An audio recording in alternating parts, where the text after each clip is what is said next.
Assalamualaikum warahmatullahi wabarakatuh.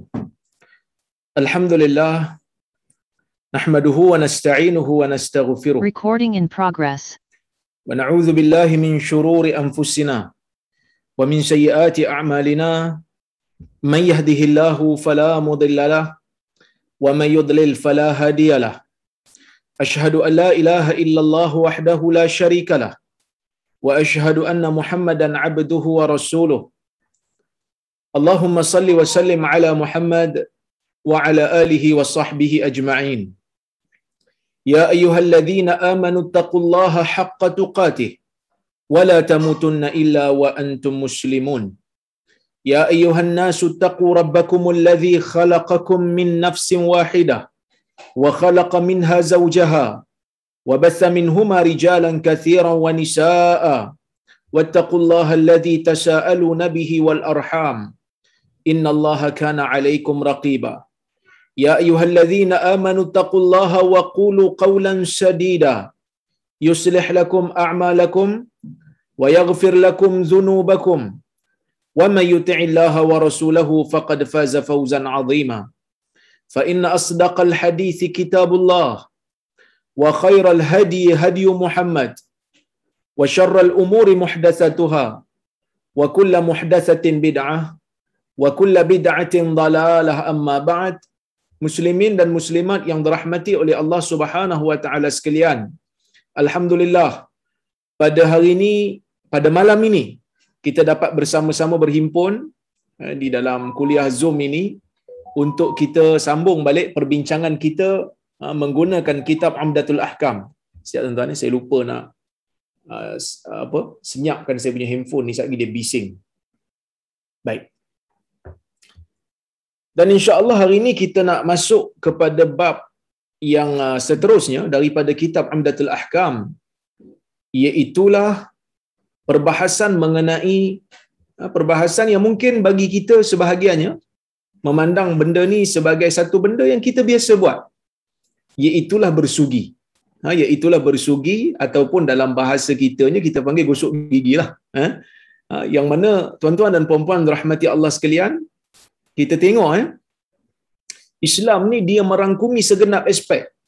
Islam ni dia merangkumi segenap aspek daripada kehidupan insan. Sebelum ini kita bincang tentang isu adab dan hukum hakam yang berkaitan dengan tandas. Dan saya telah huraikan bagaimana adab-adab dan hukum hakam yang berkaitan dengan istinja, yang berkaitan dengan masuk toilet. Ini benda yang sangat-sangat orang kata apa, kita buat seharian. Kita buat seharian. Manakala hari ini kita nak tengok pula berkenaan dengan bersugi. Bersugi ni penting juga tuan-tuan, kerana kita buat hari-hari. Yang mana kalau kita tahu ada sunnah yang kita buat, ataupun waktu gosok gigi tu kita tahu kita melakukan sunnah, paling tidak kita dapatlah pahala. Kerana apa? Kerana ibadat ini tidak akan menjadi ibadat melainkan setelah ia kita niatkan untuk melakukan ia sebagai ibadah. Benda-benda adat ni dia perlu ada niat. Dia perlu ada niat baru dia jadi sebagai ibadah. Jadi tuan-tuan, begitu detailnya Islam yang merupakan agama yang diturunkan oleh Allah Azza wa Jal kepada manusia yang hidup di akhir zaman ni, sehingga kan bab gosok gigi pun diajar. Bab gosok gigi pun ada hadis dan ada beberapa perbahasan yang kita boleh tengok di dalamnya, dan insya-Allah mudah-mudahan bila kita belajar ni kita dapat amalkan dan kita dapat buat. Ya, baik. Kita tengok kepada perbahasan siwak ataupun bersugi. Kata Al-Imam Abdul Ghani Al-Maqdisi, an Abi Hurairah radhiyallahu anhu anna Rasulullah sallallahu alaihi wasallam qala laula an ashqa ala ummati la amartuhum bis-siwak 'inda kulli salah. Rawahu al-Bukhari. Maksudnya daripada Abi Hurairah radhiyallahu anhu, sesungguhnya Rasulullah sallallahu alaihi wasallam bersabda, laula an ashqa ala ummati, jikalah tidak kalaulah tidak. Laula ni maksud kalau, lau tu maksud kalau. Laula maksud kalau tidak. Kalau tidaklah kerana aku akan menyusahkan umatku. Kalaulah tidak kerana aku akan membebankan umatku. La amartuhum bisiwaki 'inda kulli salah. Aku akan memerintahkan mereka untuk melakukan siwak, untuk melakukan bersugi setiap kali salat. Hadis riwayat Al-Bukhari. Baik. Tuan-tuan dan puan-puan rahmati Allah sekalian. Dalam hadis ni Nabi sallallahu alaihi wasallam menyebutkan tentang penekanan terhadap hukum bersugi. Sehingga Nabi kata kalaulah tidak aku ni menyusahkan umat, aku dah suruh dah. Maksudnya apa kat sini kita boleh ambil? Hukum yang kita boleh ambil kat sini, arahan Nabi sallallahu alaihi wasallam. Perintah Nabi sallallahu alaihi wasallam. Perintah Nabi ni hukum asalnya adalah wajib. Sebab itu kebanyakan ulama usul fiqh apabila mereka membahaskan tentang isu arahan, isu perintah yang terdapat, kata-kata yang berbentuk perintah di dalam Al-Quran ataupun di dalam hadis, mereka akan kata al-amru lil wujub. Arahan ataupun perintah, hukum asal yang boleh diambil daripadanya adalah wajib. Sehinggalah dapat petunjuk yang ia tidak menjadi wajib. Sehinggalah dapat petunjuk yang mengatakan ia bukan lagi wajib. Contohnya Nabi SAW suruh, Nabi SAW perintah, tetapi dalam ketika yang lain Nabi meninggalkannya.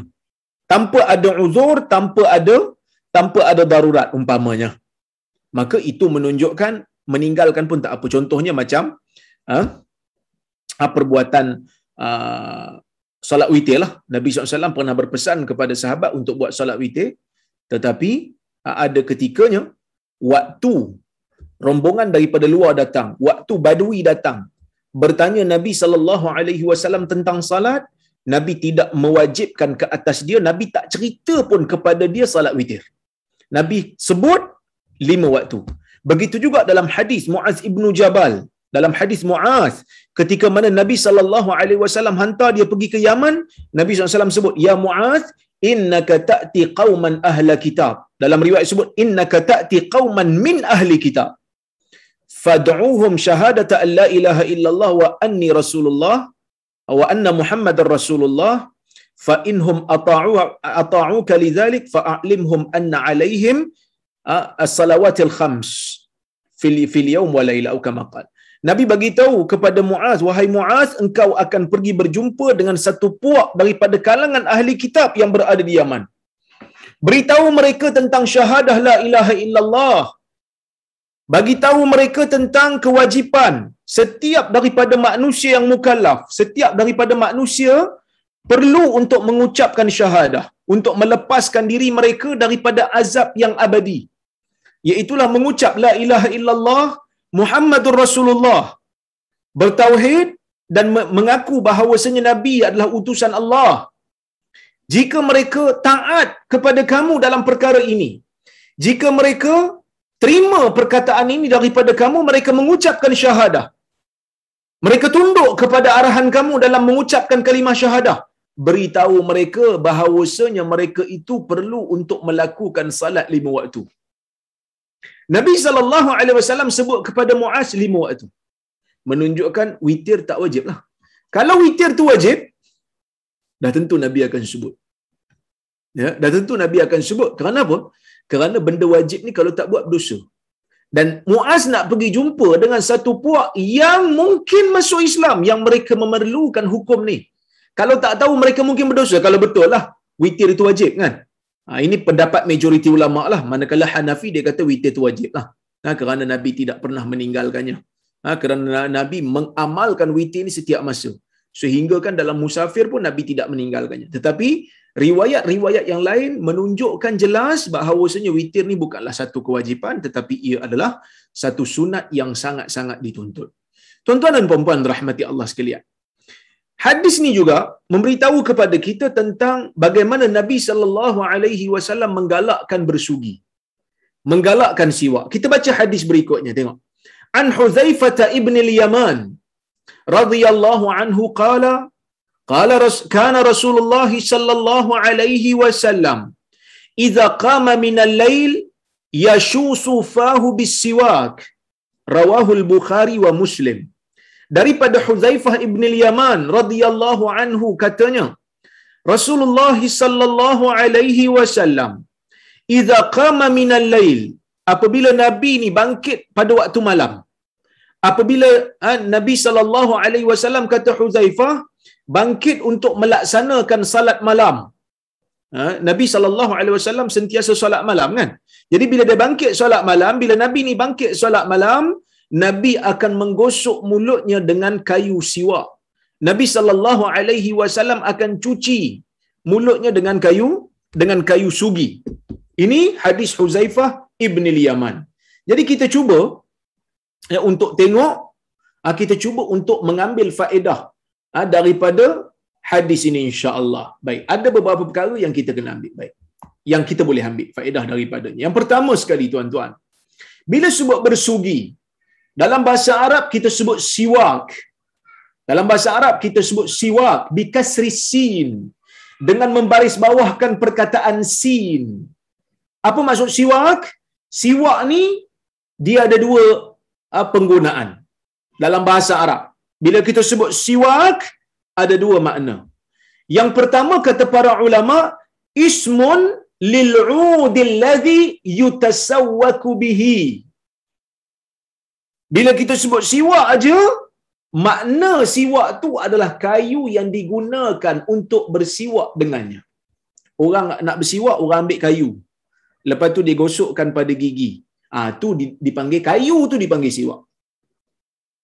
Walil fi'li alladhi huwa dalkul asnan bil 'ud aw nahwih litadhhab as-sufrah wal awsakh wa liyathhar al-fam wa yahsul as-sawab. Liyathhur al-fam wa yahsul as-sawab. Maksudnya, yang pertama tadi maknanya kayu yang kita guna untuk bersugi tu, kayu tu dalam agama ataupun dalam bahasa Arab dipanggil siwak. Satu lagi, perbuatan. Perbuatan mencuci gigi tu dipanggil siwak juga. Bukan kayu tu je dipanggil siwak, perbuatan tu pun bersiwak juga kita panggil. Iaitu dia kata perbuatan yang menggosok gigi, sama ada dengan kayu atau yang seumpamanya, supaya kekuningan dan kotoran daripada gigi, daripada mulut, supaya mulut menjadi bersih, supaya mendapat pahala. Perbuatan tu juga dipanggil siwak.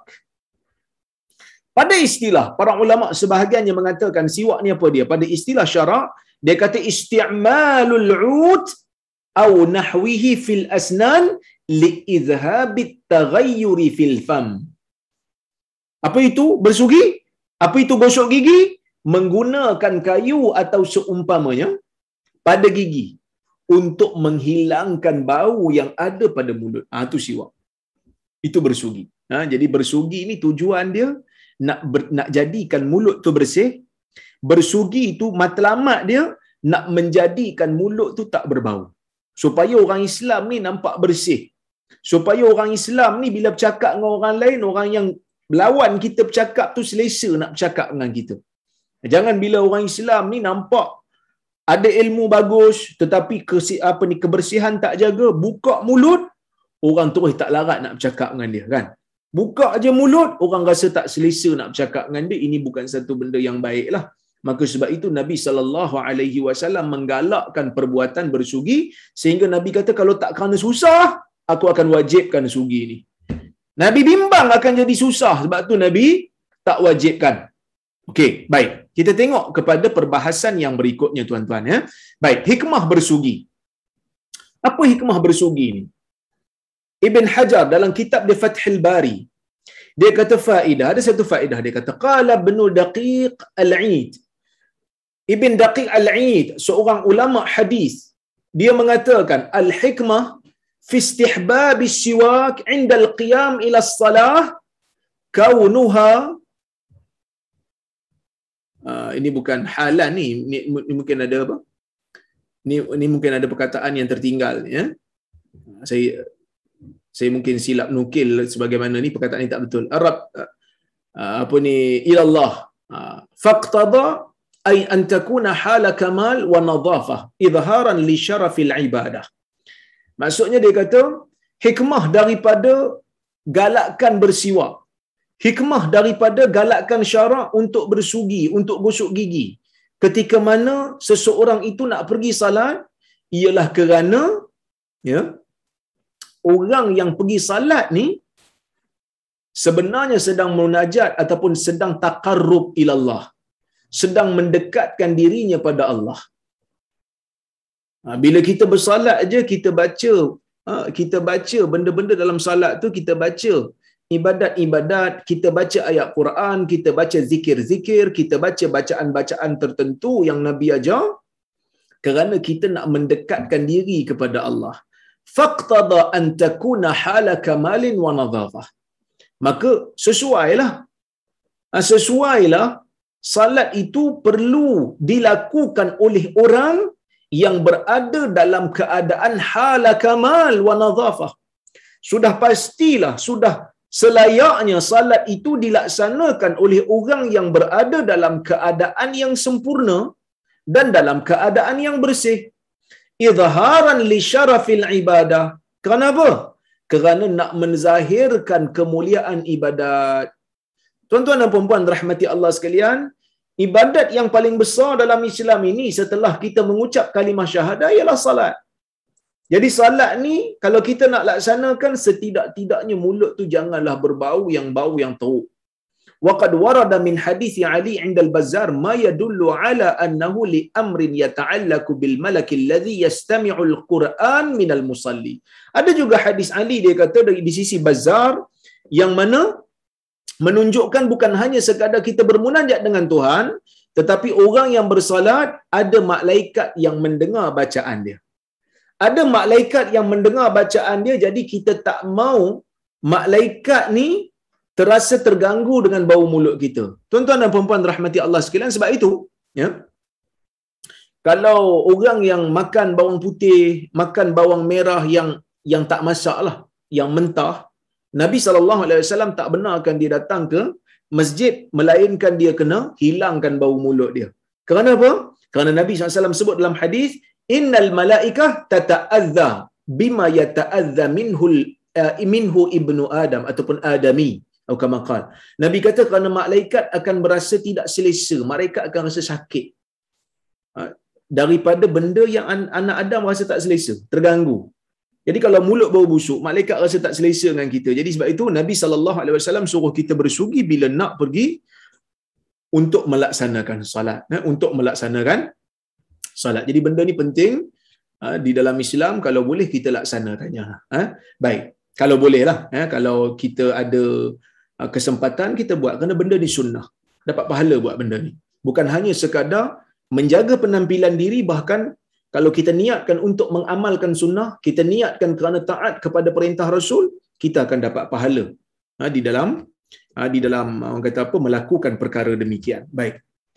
Hukum bersugi sebelum salat. Nabi SAW sebut tadi dalam hadis clear. Nabi kata, laula an asyqa ala ummati la amartuhum bisiwa inda kulli salah.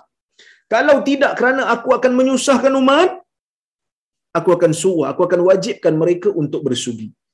Jadi majoriti ulama dia faham. Dia kata bila Nabi SAW sebut perkataan dengan konteks sebegitu, maksudnya sugi ni tak jadi wajib lah. Dia jadi sunat saja. Sebab kalau wajib, Nabi tidak akan ikat dengan susah. Sebab Nabi sebut dalam hadis tu, kalau tidaklah kerana aku akan menyusahkan umat, aku akan wajibkan. Menunjukkan Nabi tak nak menyusahkan umat. Nabi tak nak menyusahkan umat, jadi sebab tu Nabi tak wajibkan. Bila tak wajib, adakah bermakna bila tak wajib maka tak perlu buat? Tak wajib tak bermakna tak perlu buat. Kerana bila tak wajib ni dia boleh jadi sunat. Tak wajib boleh jadi harus. Tak wajib boleh jadi makruh. Tak wajib boleh jadi haram. Kerana hukum taklifi ada 5. Ada wajib, ada sunat, ada haram, ada makruh, ada harus. Jadi kalau bukan wajib, mungkin 4 ni.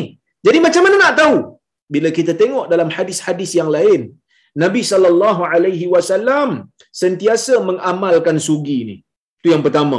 Yang kedua, Nabi SAW dalam hadis yang lain menggalakkan orang Islam untuk mengamalkan sugi. Dalam hadis Nabi SAW menyebutkan, dalam hadis Nabi SAW menyebutkan, as-siwak matharatun lil fam wa mardatun lirrabb. Kama qala dalam hadis Bukhari, Nabi SAW menyebutkan, Nabi kata sesungguhnya ya, sugi itu merupakan kebersihan bagi mulut. Matharatun lil fam, kebersihan bagi mulut, wa mardatun lirrabb, dan juga keredaan bagi Tuhan. Nak mencapai redha Tuhan, maksudnya sesuatu yang mencapai redha Tuhan, sudah pastilah ia itu adalah perkara yang dituntut oleh agama. Jadi tuan-tuan dan puan-puan rahmati Allah sekalian, kalau orang tanya kita hukumnya apa, di sisi majoriti ulama, hukum bersugi adalah sunat. Hukum bersugi adalah sunat, sesuatu yang sangat-sangat dituntut di dalam agama. Benda yang baik. Kerana apa? Kerana ia membersihkan mulut. Kerana ia menjadikan mulut berbau elok. Dan Tuhan suka manusia ataupun orang Islam yang bersih. Tuhan suka orang Islam yang menjaga penampilan dia dengan menjadikan ia tidak berbau. Ya? Baik. Di sana ada satu pandangan. Di sana ada satu pandangan yang berbeza, iaitu pandangan yang dinukilkan daripada Ishaq bin Rahoya, seorang ulama hadis juga, guru kepada Al-Imam Al-Bukhari. Bahkan kalau kita tengok dalam kitab-kitab hadis, Imam Bukhari ini dikatakan menulis Sahih Bukhari ini kerana ada dua faktor. Faktor yang pertama, Imam Bukhari itu sendiri mimpi. Dia mimpi dia pegang kipas dan dia kipas Nabi SAW. Bila dia bangkit, dia tanya kepada orang yang pakar mentafsir Al-Quran, pakar tafsir Al-Quran pula, pakar tafsir mimpi. Orang-orang yang pakar tafsir mimpi kata, anta tazubbu anhul kadhib. Engkau akan menghalau daripada Nabi ini, engkau akan menghalau penipuan ataupun pembohongan akan lekat pada jasad Nabi, iaitu orang kata apa? Zaman Imam Bukhari dah ada hadis palsu. Jadi hadis palsu tu disandarkan kepada Nabi itu secara tidak berdisiplin. Jadi Imam Bukhari di antara tokoh besar yang usaha dia membantah hadis palsu. Jadi usaha dia tu macam orang yang menghalau daripada Nabi ni kekotoran ataupun lalat-lalat nak hinggap kat badan Nabi, dia akan halau. Maka sebab itu Imam Bukhari kata, aku terus berazam nak menulis satu kitab yang sahih, mengumpulkan semua hadis yang sahih supaya orang nak tahu hadis sahih boleh rujuk kitab dia. Itu faktor yang pertamalah. Faktor yang kedua, tuan-tuan dan puan-puan rahmati Allah sekalian, kerana kata Imam Bukhari juga ada riwayat menyebutkan Imam Bukhari duduk dalam majlis Ishaq bin Rahoya. Imam Bukhari duduk dalam majlis Ishaq bin Rahoya, yang mana dalam majlis tu Ishaq kata, lau jama'tum sahih sunnati Rasulullah sallallahu alaihi wasallam. Dia kata, kenapa tidak kamu menulis, dia sebut pada semua anak murid dia tu. Dia sebut pada semua anak murid yang ada dalam kelas dia tu, dia kata, kenapa tidak kamu kumpulkan dalam satu kitab hadis-hadis sahih je daripada Nabi sallallahu alaihi wasallam, kata Ishaq. Maka kata Imam Bukhari, fa waqa'a dhalika fi qalbi fa bada'tu bi jam'is sahih. Maka cadangan Ishaq itu telah terlekat dalam jiwa aku, maka aku mula untuk mengumpulkan kitab sahih. Maka sebab itu Imam Bukhari mula mengumpulkan Sahih Bukhari disebabkan dua faktor tadilah, mimpi dan juga cadangan daripada guru Al-Imam Al-Bukhari yang bernama Ishaq bin Rahoya, ulama besar. Ada satu nukilan daripada Ishaq, dia kata wajib. Bila nak pergi solat je, wajib bersugi. Kalau tak buat, dosa. Tetapi menurut Al-Imam An-Nawawi, nukilan daripada Ishaq ini tidak sahih. Dia kata nukilan ni macam ganjil, dia kata tak sahih ni daripada Ishaq. Jadi pendapat yang tepat adalah pendapat majoriti ulama yang mengatakan sesiapa yang nak bangun salat, sesiapa yang nak pergi salat, disunatkan untuk dia bersugi. Disunatkan untuk dia bersugi, disunatkan untuk dia gosok gigi. Baik. Kemudian tuan-tuan dan puan-puan rahmati Allah sekalian, jenis salat apa yang kita disunatkan untuk bersugi ni? Sebab Nabi SAW tidak perincikan. Nabi kata, laula an asyqa ala ummati la amartuhum bisiwak inda kulli salah. Kalau tidak kerana aku akan menyusahkan umat aku akan suruh mereka melakukan sugi, melakukan gosok gigi bila nak setiap kali mereka ingin salat. Jadi jenis salat apa yang kena sugi ni? Kata Ibn Mulaqin, seorang ulama menulis kitab Al-I'lam bi Fawaid Umdatil Ahkam. Dia syarah kitab Umdatil Ahkam yang kita sedang baca ni. Dia kata, fihi dilalah aidan ala mas'alatin fiqhiyah wa huwa istihbabu as-siwaki 'inda kulli salah sawa kanat faridatan 'ainan aw kifayatan aw nafilatan biwudu'in aw tayammumin hatta fi haqqi faqid at-tahurain fa innama ya'ti bihi salah 'ala al-asah. Dia kata dalam hadis yang kita baca tadi terkandung satu petunjuk. Dalam hadis tu ada petunjuk, dalam hadis tu ada bukti yang menunjukkan pada masalah fiqh apa dia? Galakkan untuk bersugi bagi setiap jenis salat. Bila Nabi kata salat secara umum, maka setiap jenis salat termasuk di dalamnya. Sama ada salat itu salat yang fardu, tak kiralah fardu ain ke fardu kifayah ke, ataupun salat tu salat sunat ke, kalau kita nak pergi, sugi dulu. Sugi dulu. Sama ada salat itu dilaksanakan dengan wuduk ke, ataupun salat tu dilaksanakan dengan tayammum ke, sehingga kan bagi orang-orang yang bagi orang yang tak ada kemampuan nak ambil wuduk, tak ada kemampuan nak ambil tayammum pun, kalau dia nak salat, ni dipanggil salat faqidat tahurain. Faqidat tahurain ni maksudnya orang yang wuduk pun tak boleh ambil, tayammum pun tak boleh ambil. Dia tak boleh guna dua-dua tu. Maka dia kena salat begitu saja. Dia kena salat begitu, dia pun disunatkan untuk bersugi sebelum salat. Kerana apa? Kerana fa inna ma ya'ti bihi salah 'ala al-asah. Kerana apa yang dia bawa tu, kerana apa yang dia buat tu salat juga mengikut pendapat yang paling sahih. Maksudnya orang yang tak ada wuduk, tak ada tayammum, kalau dia salatlah walaupun dia tak cukup syarat, tapi itu je yang dia mampu pada waktu tu, maka digalakkan untuk dia bersugi juga. Kerana itu dipanggil salat juga untuk dia. Selagi mana ia dipanggil salat, maka ia dituntut untuk dilakukan sebelum daripada bersalat. Okey, kita tengok kepada perbahasan yang seterusnya, iaitu tangan nak bersugi. Bila kita nak gosok gigi ni nak guna tangan apa? Tangan kanan ke tangan kiri? Ulama berbeza pendapat. Mazhab Hanafi, Maliki dan juga sebahagian ulama mazhab Syafi'i dan sebahagian ulama mazhab Hambali, mereka mengatakan bersugi ni sunat dengan tangan kanan. Mereka kata pakai tangan kanan lah. Sebab apa pakai tangan kanan? Dalil mereka kata bersugi ialah proses menyuci gigi, membersihkan gigi, dia kata. Jadi proses membersih ni seolah-olah macam proses nak menghias diri. Jadi proses nak menghias diri termasuk dalam perkara yang disebut oleh Aisyah, ya, Nabi SAW ni dalam perkara-perkara yang baik, selain daripada menghilangkan najis, selain daripada benda yang kotor, Nabi akan gunakan tangan kanan. Kana Rasulullah SAW yuhibbut tayamun. Nabi suka mendahulukan yang kanan, kecuali perkara-perkara yang kotor macam istinja dan seumpamanya, masuk toilet, itu dulukan yang kiri. Ya, tapi benda-benda yang berhias, benda-benda macam sikat rambut, dahulukan belah kanan.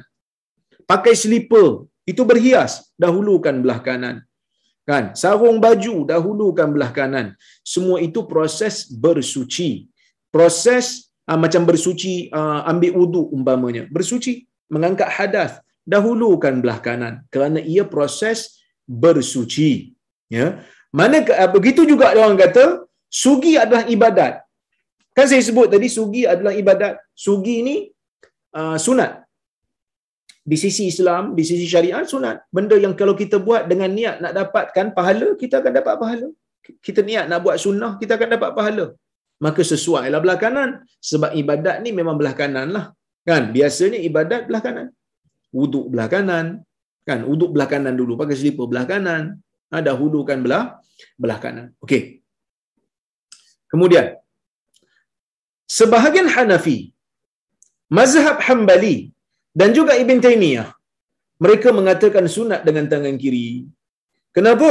Kerana mereka kata sugi ialah membersihkan diri. Sugi ni dia bukan menghias diri, dia kata, tapi membersihkan diri. Kerana kita tak letak apa-apa, kita nak buang kekotoran daripada badan, kita nak buang kotoran daripada mulut. Buang sesuatu kita nak basuh, kirilah, dia kata. Kan? Dengan tangan kirilah. Kita istinja tangan apa? Dia kata, istinja tangan kiri. Kita basuh air basuh kemaluan lepas buang air kecil. Tangan apa? Tangan kiri. Kirilah, dia kata. Maka sugi pun kirilah sebab kita membuang kotoran yang ada di mulut. Okey. Sebahagian Maliki, dia kata apa? Sebahagian Maliki dia perincikan lagi. Dia kata, jika seseorang bersugi untuk membersihkan mulut daripada makanan atau bangun daripada tidur, maka sunat dengan tangan kiri. Dia kata kalau seseorang itu kena tengok keadaan dia. Kalau dia bangun, dia bersugi, waktu dia bersugi itu tujuan dia untuk membersihkan mulut dia, ataupun waktu dia bangun daripada tidur untuk solat sunat, ataupun bangun daripada tidur waktu mulut berbau, maka sunat dengan tangan kiri. Sebab apa?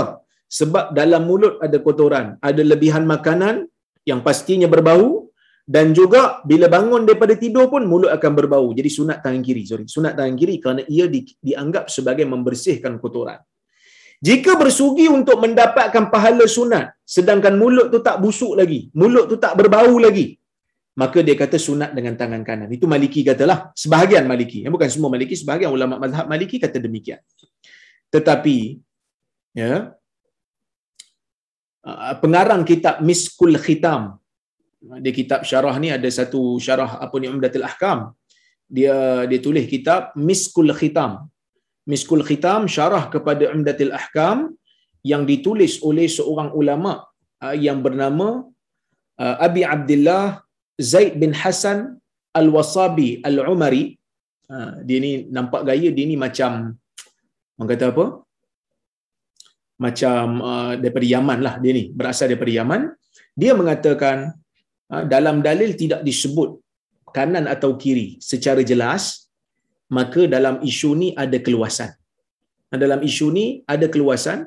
Sesiapa nak menggunakan tangan kanan kerana dia menganggap siwak ini adalah sebahagian daripada proses bersuci, proses membersihkan diri ataupun menyucikan diri, maka gunalah tangan kiri, gunalah tangan kanan.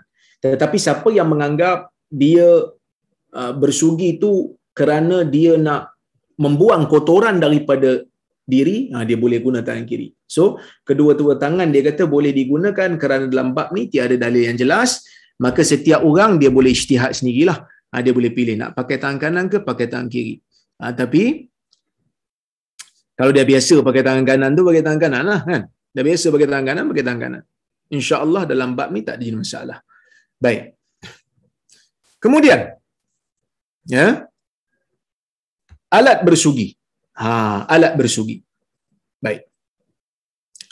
Alat bersugi kita nak pakai apa? Kan? Kita biasa masa kita belajar dulu, ustaz-ustaz kita sebut bersugi pakai kayu arak. Kayu arak ni bukan arak yang mabuk tu, tak. Memang kayu tu nama dia arak. Alif, ra, alif, kaf. Memang terkenal lah kayu ni. Sampai sekarang pun mereka menggunakan kayu ni kerana dia berserat. Dia punya dalam kayu tu berserat, dia seperti berus. Jadi zaman dulu mereka memang guna ni lah. Tapi para ulama menyebutkan semua perkara yang bersih, semua alat yang bersih, suci dan boleh menghilangkan kotoran di mulut, boleh menghilangkan bau di mulut, maka terlaksanalah sugi itu. Maka yang penting tu bukan alat tu. Yang penting tu adalah maksud di sebalik pensyariatan sugi itu, iaitu membersihkan mulut dan menghilangkan bau mulut. Jadi hari ini kalau katalah kita pakai berus gigi, saya kira zaman ni boleh kata sebahagian besar lah manusia memang pakai berus gigi lah. Bukan kata orang Islam saja, orang bukan Islam pun pakai berus gigi dengan macam-macam brand lah kan. Jadi itu kalau orang Islam pakai dan dia niatkan untuk mendapatkan pahala sunat, maka dia dikira telah melakukan perbuatan yang baik. telah menepati sunnah Nabi sallallahu alaihi wasallam yang Nabi tuntut untuk kita lakukan, iaitu bersugi. Ya, baik. Boleh tak bersugi dengan jari? Dah tak ada sangat berus gigi, dia sugi dengan jari je kan? Okey. Jawapannya tidak terlaksanalah sunnah, kerana bila kita sebut definisi sugi tu, kan, definisi sugi itu menggunakan alat untuk menghilangkan kotoran di mulut. Jadi Nabi SAW menggunakan alat, menggunakan kayu arak, menggunakan kayu sesuatu, bukan guna tangan. Tetapi kalau dah tak ada sangat, kalau dah tak ada alat nak guna untuk bersugi, maka tidak mengapa, boleh pakai tangan daripada tak guna langsung, kerana ada riwayat daripada Ali bin Abi Talib radhiyallahu anhu, beliau ni, Ali ni berwuduk dan dia masukkan, waktu dia berwuduk tu, sebelum dia berwuduk, dia masukkan sebahagian daripada jarinya ke mulutnya, dan dia berkata, hakadha kana wudu'u Nabiillah sallallahu alaihi wasallam, inilah seperti wuduk Nabi, dan sanad itu sanad yang baik. Maksudnya Ali ada ketika dia pernah menggunakan tangan dia untuk membersihkan gigi ketika mana tak ada alat yang lain. Cuma sebagian ulama kata kena tengoklah tangan dia tu, kalau tangan dia tu aja macam kasar-kasar sikit boleh hilang kan, okey. Kalau tangan dia halus sangat sampai gosok gigi pun tak hilang kotoran, maka tak terlaksanalah. Tak terlaksana, kena carilah apa-apa yang boleh menghilangkan dia punya kotoran di gigi. Baik. Persoalan berikutnya, adakah sunat bersugi jika bangun tidur waktu siang? Seseorang katalah dia kailulah, kan? Dia bangkit daripada tidur, dia bangkit belum zuhur lagi, belum lagi nak salat, kemudian dia rasa nak gosok gigi. Adakah sunat pada waktu tu? Jawapan dia sunatlah. Dalilnya apa dia? Dalilnya dalam hadis Nabi sallallahu alaihi wasallam kata, as-siwak matharatun lil fam wa mardatun lirrab. Hadis Bukhari tadi yang saya bacakan tadi. Siwak merupakan pembersihan bagi mulut dan juga keredaan bagi Tuhan. Maksud kalau dia bersugi, bangkit daripada tidur, dia dapat pahala sunat kalau dia niatkan, ya. Yang mana kata Ibn Mulaqin, qala Ibn Mulaqin fihi istihbabus siwak fi halil qiyam minan naum. Dalam dalil yang kita baca tadi tu terdapat galakkan, itu hadis Huzaifah tadi tu ataupun dan juga hadis ni, terdapat galakkan untuk kita bersugi ketika bangkit daripada tidur. Tak kiralah tidur siang ke tidur malam ke, selagi mana kita bangkit je daripada tidur, elok kita bersugi. Digalakkan bersugi, disunatkan bersugi. Wa illatuhu, puncanya kenapa digalakkan bersugi bila bangkit daripada tidur? Illahnya ataupun puncanya, annan naum muqtada li taghayyuril fam. Kerana naum, kerana tidur ni muqtadi, tidur ni penyebab kepada taghayyuril fam, perubahan mulut, perubahan bau mulut. Jadi sugi itu pula merupakan alat untuk membersihkan mulut. Maka disunatkan kerana tidur boleh menyebabkan taghyir. Tidur boleh menyebabkan perubahan bau mulut. Wa idza kana kadzalik, jika berlakunya begitu, oleh kerana perkara ini begitu, dia kata fala farqa baina naumil laili wan nahar, maka tidak ada bezalah di antara tidur siang dan malam. Fatakhsisuhu bil lail lil ghalabah, ai likauni taghayyuril fam fihi aksar. Dalam hadis Huzaifah tadi disebut bangun malam. Dalam hadis Huzaifah sebut bangun malam, maka dikhususkan pada waktu malam lil ghalabah. Lil ghalabah ni apa dia? Kerana biasanya orang tidur waktu malam, dan kerana waktu malam inilah waktu yang di mana orang tidur lama sehingga mulut memang bau kuat sikit daripada tidur siang. Kerana tidur siang ni pendek. Serupalah macam orang tanya baju saya. Hari ni saya pakai baju yang ditaja oleh Hasnuri. Kan? Saya pakai baju Hasnuri ni. Orang, kalau saya tanya orang, baju saya warna apa? Dia akan jawab warna, saya pun tak tahu warna apa baju ni. Saya rabun warna sikit. Saya nampak macam warna kehijauan-hijauan sikit, tapi biasanya warna ni masih lemah. Saya memang kantoi lah warna ni. Kan? Katalah orang jawab warna ni warna hijau sikit. Hijau ke coklat? Saya pun tak tahu. Baik. Orang akan kata, janganlah tipu. tu dekat situ dekat poket tu kan ada warna hitam sikit. Jawab kenapa tak cakap warna hitam? Kita kata saya jawab yang biasa, yang banyak. Yang banyaknya warna tu lah. Yang hitam tu sikit jadi saya tak kira lah. Jadi sama juga macam tidur ni. Tidur siang ni dia jarang menyebabkan mulut berbau. Kerana tidurnya sekejap. Kan? Tapi tidur malam ni lama dan dia memang berbau, dan kebanyakan orang tidur malam. Tidur siang ni ada orang buat tapi ada juga orang tak buat, kan? Jadi oleh kerana tu ya, disebut malam. Tapi bukan bermakna pengkhususan malam saja, tak. Selagi mana kita tidur, bangkit daripada tidur, pergi gosok gigi. Okey? Pergi gosok gigi, pergi bersuh gigi. Baik. Ini satu benda yang sangat menarik, ya, yang kita nak bahas hari ini, iaitu bersugi waktu puasa. Okey.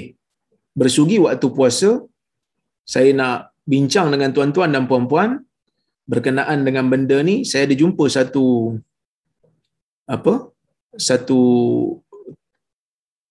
perbahasan yang menarik, ya.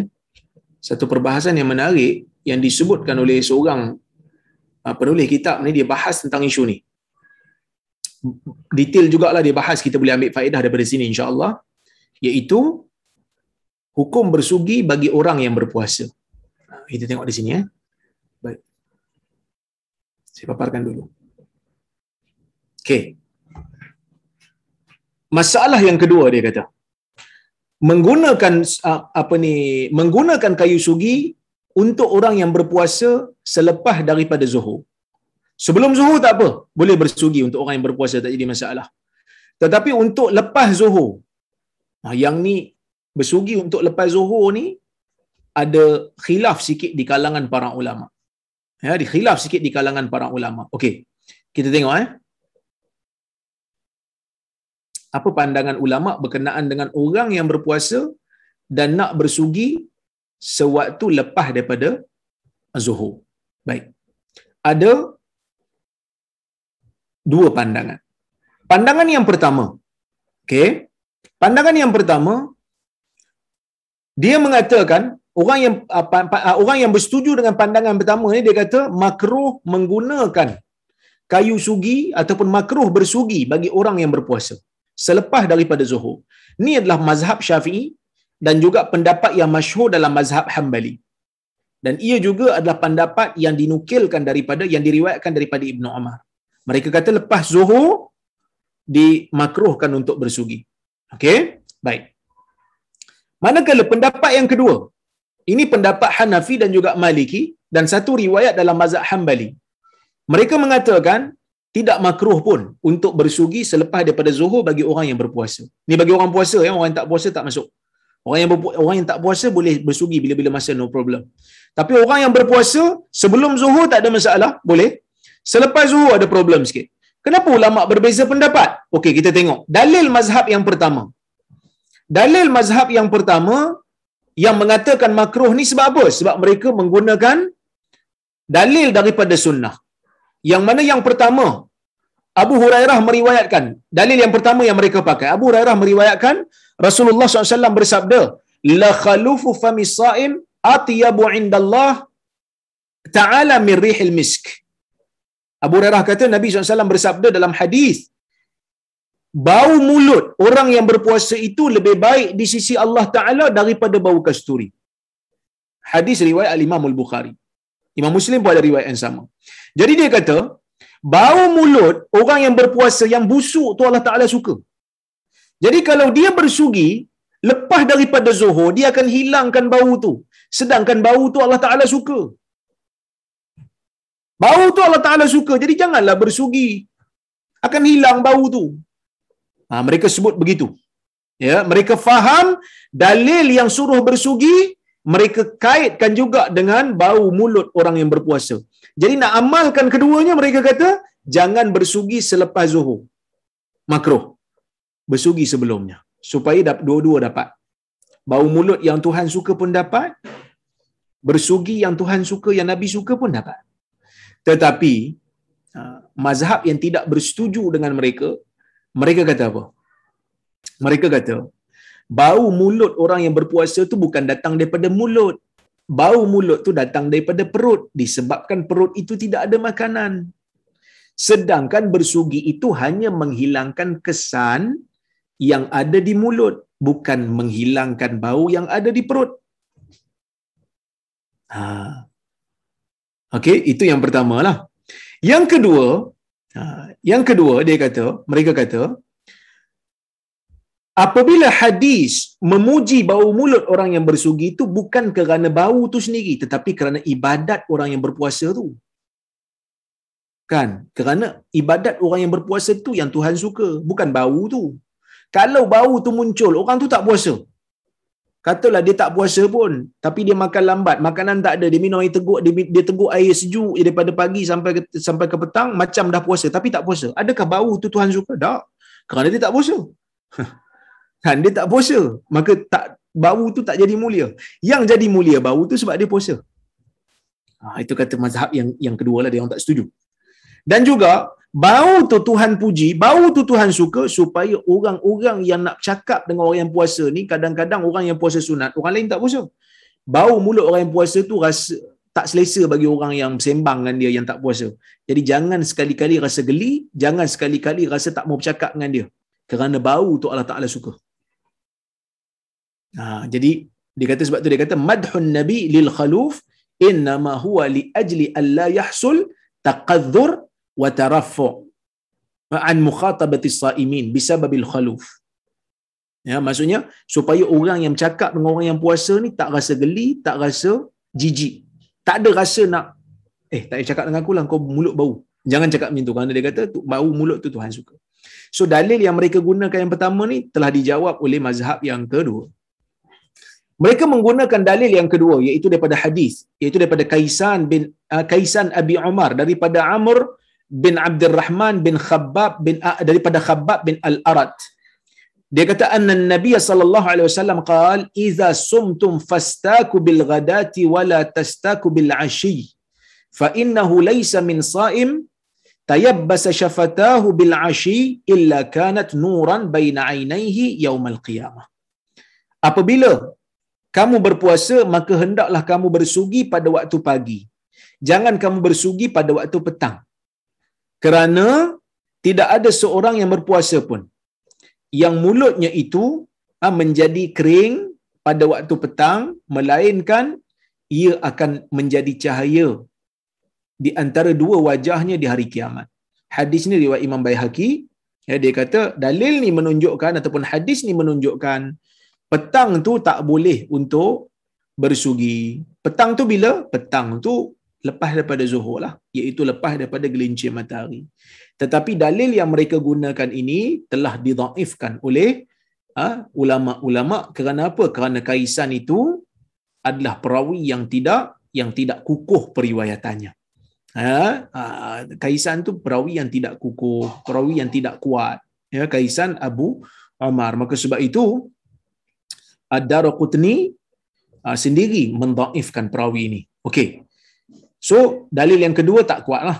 Dalil yang pertama sahih, tetapi cara pendalilan masih boleh dipertikaikan lagi lah. Walaupun dalilnya sahih, tetapi cara mereka menggunakan pendalilan mereka itu masih boleh dibincangkan lagi. Baik. Kemudian tuan-tuan dan puan-puan, mereka menggunakan kias. Mereka menggunakan kias, ya. Mereka gunakan kias yang mana mereka kata, mereka kiaskan perbuatan bersugi ni macam dengan darah orang syahid. Orang syahid kan bila dia mati di medan, kita tak mandikan dia, kita biarkan darah-darah dia ada kat badan dia, supaya bila dia bangkit nanti di hari kiamat, darah tu masih kekal tapi baunya tu bau kasturi. Jadi dia kata jangan buanglah darah tu. Sama juga bau mulut tu jangan buanglah, kerana Allah Ta'ala suka. Jadi makruh. Dalil kias ni juga dipertikaikan oleh sebahagian ulama. Mereka kata darah tu satu kesan yang jelas. Satu kesan yang jelas. Betul dia akan bau kasturi, tetapi bau mulut orang yang berpuasa, kalau kita sugi dia tetap tak hilang, kerana dia keluar daripada perut. Dia keluar daripada perut. Jadi mereka kata tak begitu tepat untuk mengaitkan ataupun untuk menyamakan ataupun untuk mengkiaskan darah syahid dengan kayu sugi ataupun dengan perbuatan sugi. Begitu juga mereka kata, orang kata darah yang ada pada syahid itu kesan dizalimi. Orang yang syahid di medan dibunuh oleh orang kafir yang memusuhi Islam dalam keadaan mereka itu dizalimi, maka tak salah untuk kita zahirkan. Kerana perbuatan zalim ini, bila kita dizalimi, tak ada masalah untuk kita zahirkan. Tapi khaluf atharul ibadah, manakala bau mulut adalah kesan daripada ibadat, dia kata, maka kesan ibadat seeloknya untuk disembunyikan. Itu kata mereka lah. Okey, dalil mazhab yang kedua, tengok mazhab yang kedua kata apa? Apa dalil mereka? Mereka kata tak ada masalah nak gosok gigi lepas daripada zuhur pun tak masalah. Sebab dia kata apa? Dia orang guna dalil yang umum lah. Dalil yang umum mereka guna hadis yang kita baca tadi. Nabi galakkan untuk bersugi setiap kali salat tanpa Nabi membezakan. Dan tanpa Nabi membezakan di antara orang yang salat dengan orang yang tak salat. Orang yang berpuasa dengan orang yang tak berpuasa. Selagi mana dia nak salat, maka hukum tu kekal lah bagi dia. Dan di sana ada riwayat, ya, Nabi SAW bukan hanya sebut salat, Nabi sebut wudu. Laula an asyqa ala ummati la amartuhum inda kulli salah bi wudu atau ma'a kulli wudu siwak. Kalau tidak kerana aku menyusahkan umat, dah tentu aku akan memerintahkan mereka untuk, ya, setiap kali mereka nak salat berwudu, dan setiap kali mereka nak berwudu perlu bersiwak. Maksudnya riwayat ni, riwayat Imam Ahmad, disebut setiap kali nak wudu tanpa membezakan di antara orang yang berpuasa ataupun tidak. Okey. Dan tidak dibezakan sebelum zuhur ke selepas zuhur. Dan di sana ada hadis daripada Amir bin Rabi'ah, dia kata ra'aitu Nabi sallallahu alaihi wasallam ma la uhsi yatasawwak wa huwa sha'im. Aku melihat Nabi SAW dalam bilangan yang aku tak terkira banyaknya, waktu aku lihat Nabi bersiwak, Nabi bersugi dalam keadaan Nabi berpuasa. Tapi hadis ni tak kuatlah. Ya, hadis ni adalah hadis yang dhaif. Okey? Baik. Dan hadis yang keempat, ya, hadis yang keempat ialah hadis yang kita baca juga tadi, siwak ataupun sugi merupakan kebersihan bagi mulut dan juga keredaan bagi Tuhan. Dan mazhab yang tidak bersetuju ataupun orang yang tidak bersetuju dengan dalil ni, mereka akan kata bersugi ni akan menghilangkan bau mulut, sedangkan bau mulut tu disukai di sisi Allah. Okey? Kemudian ada dalil yang kelima yang mereka pakai, iaitu hadis daripada Ishaq Al-Khawarizmi. Ya, Ishaq Al-Khawarizmi dia kata, aku bertanya kepada Asim Al-Ahwal, aku bertanya, ayastaku saim, adakah orang yang berpuasa itu boleh bersugi? Dia kata na'am. Dia kata ya. Faqultu biratbis siwak wa yabisihi, adakah dengan kayu sugi yang basah dan yang kering? Dia kata na'am. Qultu awwalun nahar wa akhiru, adakah pada awal siang ataupun pada akhir siang? Dia kata na'am. Asim kata ya. Maka dia bertanya, amman, kau dapat ilmu ni pada mana? Dia kata daripada Anas bin Malik, daripada Nabi sallallahu alaihi wasallam. Sebab Asim ni adalah tabi'i.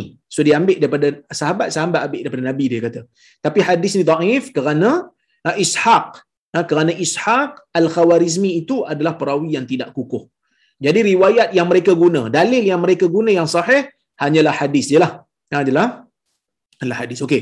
Tuan-tuan dan puan-puan dirahmati Allah Subhanahu wa taala sekalian, kalau kita tengok pada dalil-dalil ni, ya, kalau kita tengok pada dalil-dalil ni, kita boleh buat keputusanlah. Kita boleh buat keputusan berdasarkan kajian saya, wallahu taala alam, saya setuju dengan pendapat yang kedua yang mengatakan bahawasanya bersugi ni digalakkan. Bersugi ni digalakkan bagi orang yang berpuasa, juga orang yang tak berpuasa. Cuma yang menjadi khilafnya adalah, adakah selepas daripada dia menunaikan salat zuhur ataupun selepas daripada masuknya waktu zuhur, adakah makruh? Ini khilaf di kalangan para ulama. Mazhab Syafi'i dan juga pendapat masyhur dalam mazhab Hambali mengatakan makruh kerana ia boleh menghilangkan bau mulut orang yang berpuasa itu, sedangkan ia disukai oleh Allah Subhanahu wa taala. Begitu juga ia akan mereka kiaskan dengan kesan darah orang yang orang syahid, mereka kiaskan Nabi SAW suruh membiarkan kesan darah orang yang syahid itu, maka kesan bau mulut itu juga perlu dikekalkan, jadi tak perlu bersugi lepas daripada zuhur. Tetapi mazhab Hanafi dan juga Maliki tidak bersetuju. Mereka mengatakan ya, dibenarkan untuk bersugi selepas daripada zuhur. Kenapa mereka menggunakan dalil-dalil yang umum? Jadi kalau kita lihat dalil-dalil yang mereka gunakan, sama ada sahih tidak jelas ataupun yang jelas tetapi tidak sahih.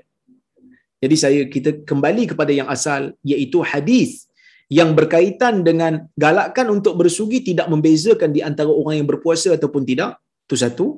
Yang kedua, bau mulut orang yang berpuasa itu kerana puasa, bukan kerana bau mulut itu semata-mata.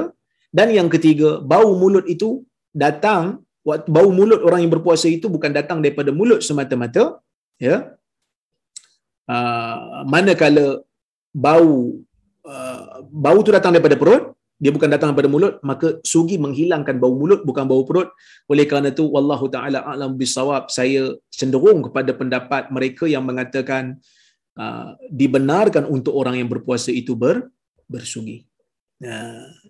Dibenarkan, maka tidak menjadi masalah. Wallahu taala a'lam bisawab. Okey, baik.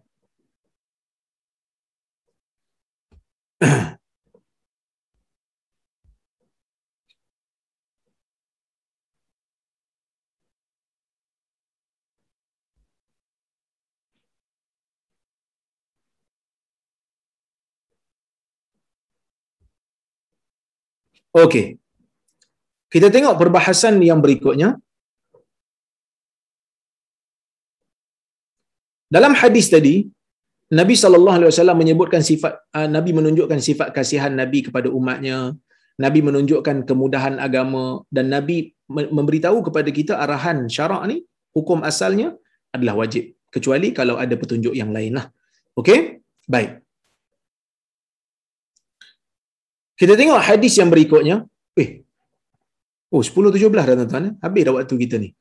Baik. Kita tengok hadis yang berikutnya. Satu lagi hadis, insya-Allah. An Aisyah radhiyallahu anha qalat, dakhala Abdurrahman bin Abi Bakar ala Nabi sallallahu alaihi wasallam wa ana musnidatuhu ila sadri. Wa ma Abdurrahman siwak rat yastannu bihi fa'abadahu Rasulullah sallallahu alaihi wasallam basarahu فأخذت السواء فقدمته فطيبته ثم دفعته إلى النبي صلى الله عليه وسلم فاستنى به فما رأيت رسول الله صلى الله عليه وسلم استنى استنانا أحسن منه فما عدا أن فرغ رسول الله صلى الله عليه وسلم رفع يديه أو إصبعه ثم قال في الرفيق الأعلى ثلاثا ثم قضي وكانت تقول مات بين حاقنتي wazaqinati. Baik. Hadis riwayat al-Imam Al-Bukhari dan juga Muslim.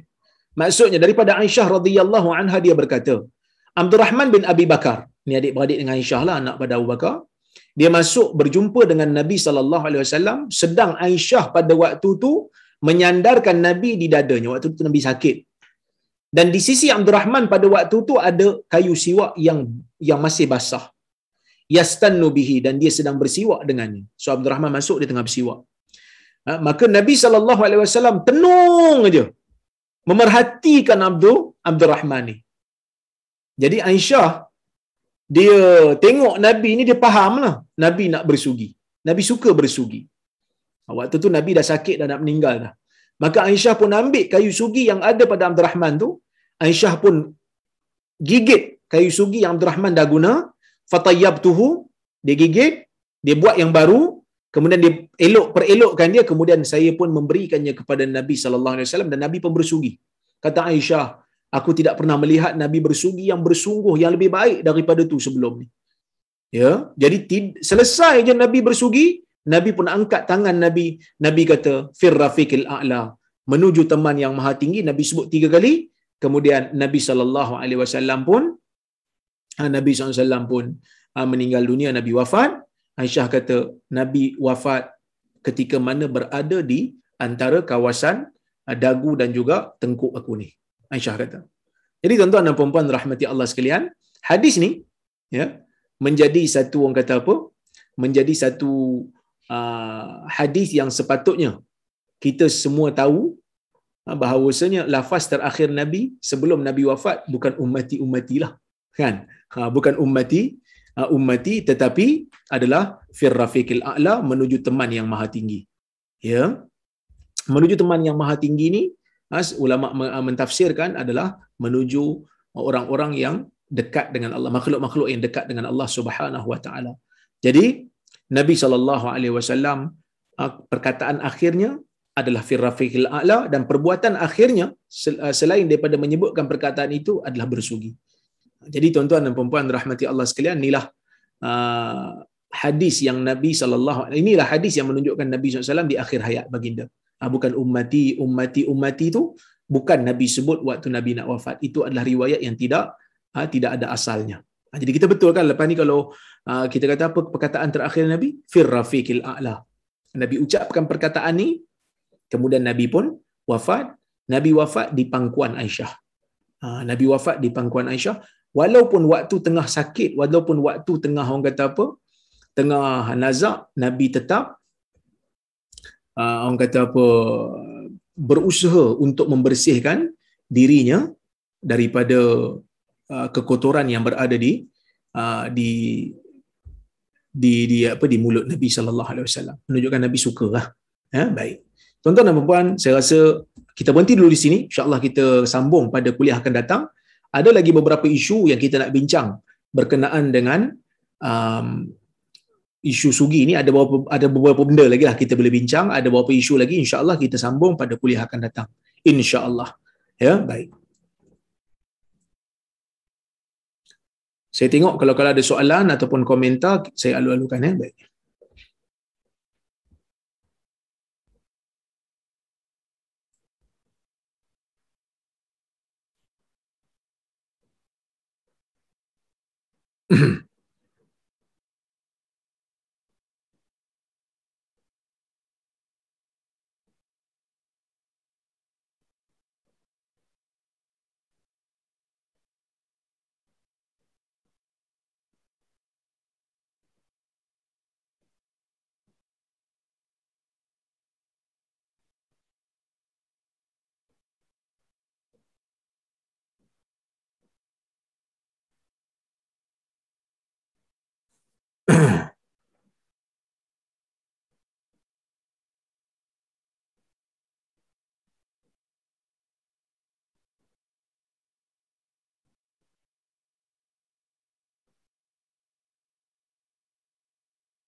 Oi, banyak soalan ni.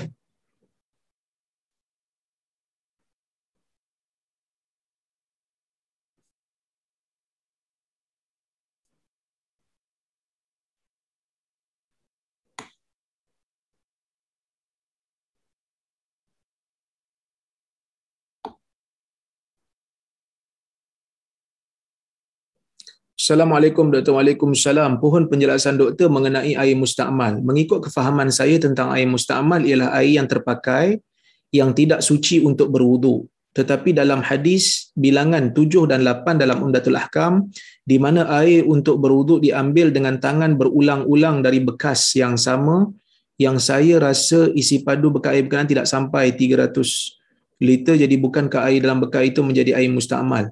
Okey, dalam isu ni memang betul lah, majoriti ulama mereka kata air musta'mal itu air yang telah digunakan untuk mengangkat hadas. Air yang telah digunakan untuk mengangkat hadas, iaitu yang tercerai daripada anggota. Ya, mereka kata air itu suci, tetapi air itu tidak boleh digunakan untuk menyucikan. Ini berbezalah dengan mazhab Imam Bukhari dan sebagainya yang mengatakan air musta'mal still boleh digunakan. Ada khilaf di kalangan para ulama dan kita telah bahaskan dalam kuliah yang lepas. Tetapi untuk mencedok tidak menjadi masalah kerana mencedok tu bukan niat untuk mengangkat hadas. Jadi bila kita dah sampaikan ke muka anggota, dia tercerai, baru dikira sebagai musta'mal. Boleh faham? Jadi kalau kita cedok tu, kita bukan niat untuk mengangkat hadas dengan air tu, kita nak mengangkat hadas setelah kita letakkan di muka. Niat kita tu yang penting sekali. Baik.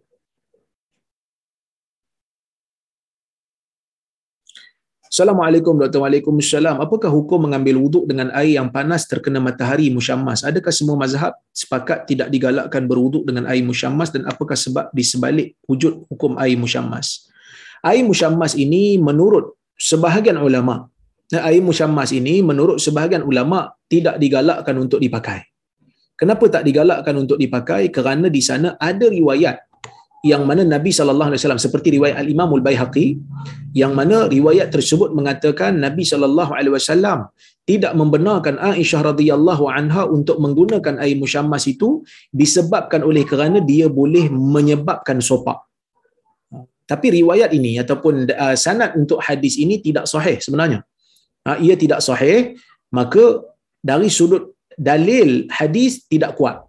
Cumanya pada zaman itu mereka kata air musyammas ini menjadi makruh bukan hanya disebabkan dalil hadis saja, tetapi disebabkan oleh kerana perubatan pada zaman tu yang mengatakan air musyammas ni boleh bawa penyakit. Boleh bawa penyakit. Tetapi adakah benar boleh bawa penyakit sopak ataupun tidak? Yang ni bergantung kepada keadaan semasa lah. Kan, keadaan ilmu semasa pada zaman ini. Dari sudut dalil tidak kuat lah kita kata. Dari sudut dalil tak kuat. Tetapi dari sudut perubatan, adakah ia kuat ataupun tidak? Yang ini bergantung kepada orang kata apa? Bergantung kepada ilmu semasa pada zaman kita. Kerana ilmu semasa pada zaman mereka mengatakan ia membahayakan, ia memudaratkan.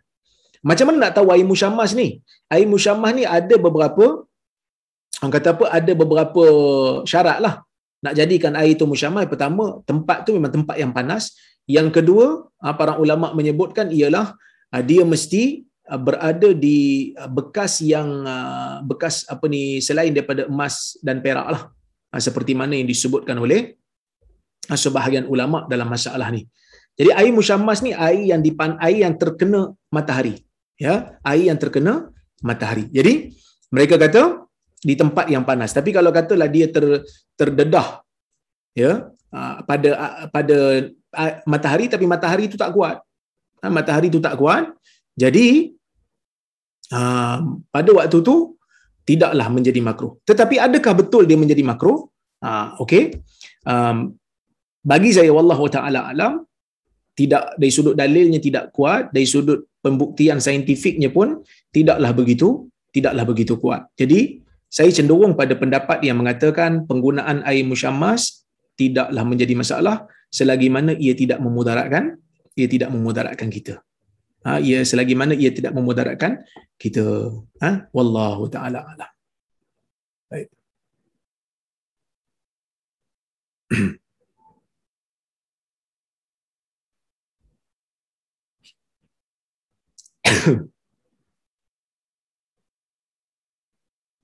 Cuma kalau ambil juga dia makruh lah. Kalau ikut pendapat yang pertama tadi yang kata makruh tu, dia kata makruh je ambil, ya. Kalau dia ambil juga wuduknya sah lah. Tapi kalau boleh dia kata elakkan. Okey. Ini pendapat mazhab Syafi'i. Saya rasa pendapat majoriti ulama lah. Mazhab Hanbali je, sebahagian ulama mazhab Hanbali dia kata tak makruh. Dan inilah pendapat yang saya cenderung, yang saya setuju. Okey.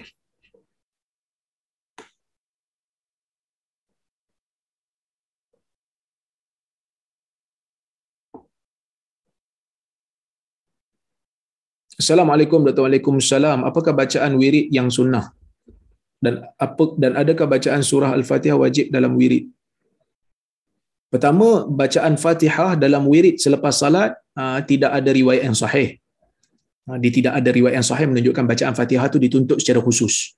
Tapi kalau lepas bacaan Fatihah, lepas bacaan wirid, lepas salat tu dia nak baca Fatihah sebagai niat untuk membaca Al-Quran, dia dapatlah pahala. Tapi secara khusus tak ada. Yang ada ialah ayat kursi lah. Ayat kursi 3 kul, itu di antara yang sunnah. Kemudian istighfar 3 kali. Kemudian la ilaha illallah wahdahu la syarikalah lahul mulku wa lahul hamdu wa ala kulli syai'in qadir. Allahumma la mani lima a'tait wa la mu'ti lima manat wa la yanfa'u zal jaddi minkal jadd. Kemudian Allahumma antas salam minkas salam tabarakta ya dzal jalali wal ikram. Kemudian 3 kul. Kemudian sebenarnya belakang saya ni pun ada ni kan. Saya gantungkan ni, mungkin boleh tuan-tuan mungkin boleh beli dekat Hadi Akmal. Ni saya promote sikitlah. Zikir-zikir sunnah yang ada ni. Yang ni memang dia dah siap dah susun. Zikir-zikir yang sunnah yang ada dalam hadis untuk selepas salat, dibaca selepas salat, yang sahih. Okey. Saya saja je gantung ni nak ajar anak-anak baca salat wirid yang sunnah. Okey.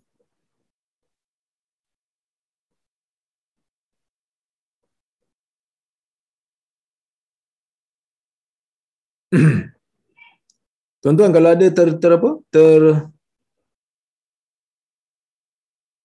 tinggal, saya minta maaf, banyak sangat soalan ni. Ustaz, kalau ada ubat gigi yang ada perisa sama macam siwak ke? Dia sebenarnya siwak ni kan, yang penting bau mulut hilang. Okey lah tu. Bau mulut hilang okey. Maka menepatilah sunnah. Sebab Nabi SAW menyebutkan dalam hadis, Nabi kata apa? Nabi kata matharatun lil fam. Kan? Matharatun lil fam. Ia merupakan pembersih bagi mulut. Pembersih bagi mulut. Jadi selagi mana mulut bersih, selagi mana mulut elok, maka dapatlah pahala sunnah itu. Baik. Cuma ulama berbeza pendapat lah. Adakah kayu arak itu lebih utama ataupun berus gigi? Maksudnya adakah menggunakan berus gigi sama dia punya pahala daripada kayu arak? Yang ni ada khilaf sikit di kalangan para ulama. Majoriti ulama kata kayu arak tu lebih utama daripada kayu-kayu yang lain. Sebab zaman dulu tak ada berus gigi kan. Kayu-kayu yang lain dia orang guna. Tapi kayu arak tu mereka kata lebih utamalah. Kerana di sana ada riwayat-riwayat yang menunjukkan sahabat dan Nabi sendiri menggunakan kayu arak. Dan hadisnya sahih. Cuma Nabi pakailah. Tapi adakah galakan khusus? Wallahu ta'ala alam, saya tak jumpa lagi lah. Cuma ada sebahagian ulama mazhab Hambali, mereka kata selagi mana apa saja jenis kayu, apa saja jenis alat, selagi mana ia mencapai maksud membersihkan mulut, diterima. Maka mereka kata samalah kayu arak dengan bukan kayu arak. Jadi kita pun sebenarnya kalau pakai berus gigi dan ia lebih bersih, kan, sebenarnya mencapailah maksud tu. Wallahu a'lam.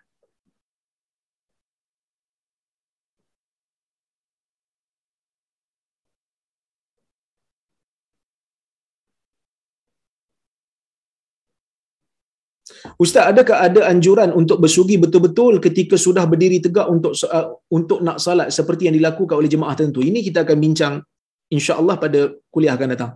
Ada perbahasan insya-Allah. Baik.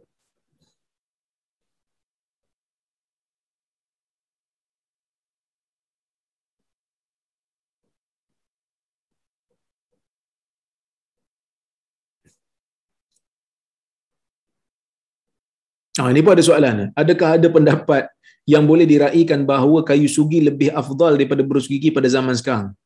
Kerana memang ada jemaah yang faham, nak dapat pahala sunnah mesti guna kayu sugi. Sehingga ada artis jual lah. Ini tak apalah tu. Tapi majoriti ulama memang kata kayu arak tu afdal daripada kayu-kayu yang lain. Tapi saya cenderung pada pendapat Hambali yang kata yang penting mulut bersih. Yang penting mulut bersih, yang penting mulut tak berbau. Itu yang pertama, itu yang paling penting sekali. Alat ni alat untuk yang mana maksud tercapai, alat bersih, alat suci, insya-Allah jalan.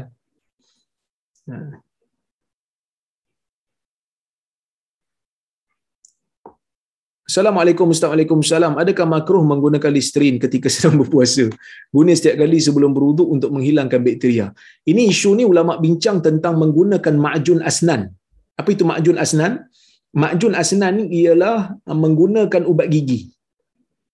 Menggunakan ubat gigi. Waktu kita, dia samalah macam guna ubat gigi. Sebab ubat gigi kan dia menghilangkan bakteria juga dan menghilangkan bau dan meninggalkan bau mint tu. Bau apa? Bau pudina tu. Kan? Adakah ia dibenarkan? Jadi orang pernah bertanya kepada bekas mufti Saudi, Ibn Baz, dia kata menggunakan ma'jun asnan ni, menggunakan ubat gigi ni secara asasnya tidak membatalkan puasa. Begitu juga bersugi kalau tak pakai ubat gigi, kan? Tetapi kena jaga-jaga, dia kata. Kena jaga-jagalah, jangan sampai telan lah. Kan? Jangan sampai telan lah. Kalau dia luahkan semua, di luah.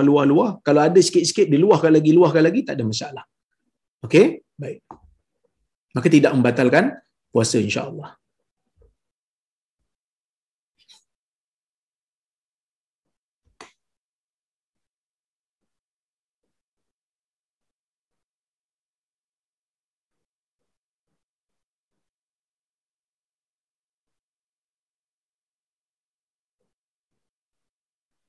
Ustaz tak nampak gantung tu background Ustaz. Kami tak nampak banting wirid Ustaz sebab Ustaz pakai virtual background. Tak apa, nanti boleh kontak Hadiah Kemal.